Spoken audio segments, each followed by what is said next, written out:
Bonjour Brice. Bonjour. Depuis quelques années, de plus en plus d'investisseurs se voient proposer des produits structurés dans le cadre de leur allocation de portefeuille. Pouvez-vous nous expliquer de façon simple ce qu'est un produit structuré? Un produit structuré, c'est très simple. C'est un investissement qui va être basé sur un actif financier, ce qu'on va appeler un sous-jacent. Ça va être un indice, une action, un panier d'actions, etc. Un actif financier coté, dont le principe est d'offrir par rapport à cet indice un cadre contractuel. Donc on va déterminer une durée de vie, on va déterminer un rendement attendu, on va déterminer par exemple une protection du capital, une garantie du capital par exemple. Alors garantie du capital, protection du capital, quelle est la différence? Alors, dans les années 2000, on proposait beaucoup de produits à 100% capital garanti. D'accord ? Donc il y avait un produit qui disait 100% capital garanti plus 100% d'indexation sur les marchés européens. Cette garantie du capital était indexée sur les taux, est indexée sur les taux.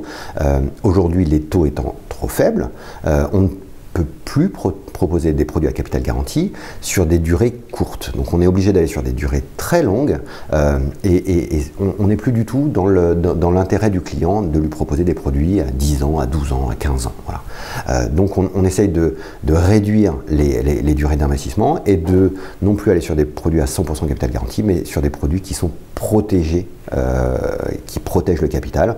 Et donc là, on va par exemple dire l'investissement est protégé si les marchés baissent entre 0 et moins 40. D'accord ? Entre 0 et moins 40, je vous rends votre capital. C'est à partir de moins 40 que vous assumez la baisse des marchés. Donc si je comprends bien, les principaux éléments à prendre en compte quand on veut sélectionner un produit structuré, ça va être la durée d'investissement, le gain potentiel et la garantie du capital. La garantie ou la protection du capital, effectivement, je rajouterais un quatrième élément qui est important, c'est l'actif sur lequel je vais m'investir, le sous-jacent, on en parlait tout à l'heure.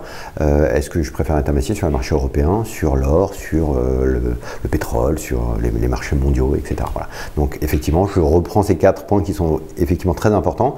La durée d'investissement, le rendement attendu, la protection et le sous-jacent sur lequel j'investis.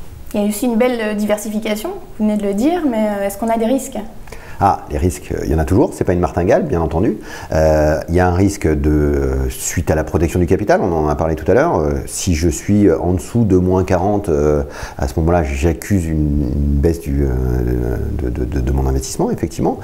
Et puis le deuxième risque, c'est je confie mon argent à une banque. Cette banque, il ne faut pas qu'elle fasse faillite. Alors on a l'habitude de sélectionner des banques de très haut niveau, mais effectivement, je suis investi là-dessus. Et concrètement, comment investir dans les produits structurés? Alors là, très simplement, par le biais d'un compte titre, comme vous avez l'habitude, ou en contrat d'assurance vie, en tant qu'unité de compte dans les contrats d'assurance vie. Là, dans tous les contrats, vous pouvez le retrouver. Très bien, merci Brice. Merci à vous. Je vous propose de nous retrouver pour une prochaine vidéo pour parler justement des autocalls. Avec plaisir. On parle beaucoup aujourd'hui. Avec plaisir. Merci, au revoir. À bientôt.